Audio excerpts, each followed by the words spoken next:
Maybe you've heard the phrase falling from grace. But this isn't about some cosmic punishment. It's about seeing what happens when pride replaces clarity. Grace is alignment. It's when your actions move in rhythm with something higher, when life flows because you're tuned to the current instead of fighting it. But the moment you start clutching at it, claiming it as your own, turning it into fuel for ego, it slips.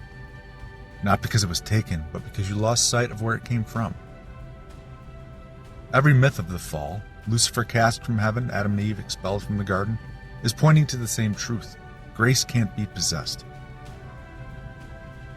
The instant you believe you own it, you break the connection. The fall is not banishment, it's blindness.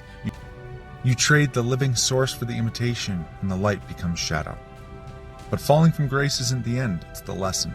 Stripped of the illusion of your own divinity, you're forced to face humility. The pain of the fall is the fire that burns away pretense. And what survives is the part that can return. Not inflated, not proud, but open again to the current. Grace is not a trophy. It's a state of attunement. The fall is what happens when you mistake the gift for the giver.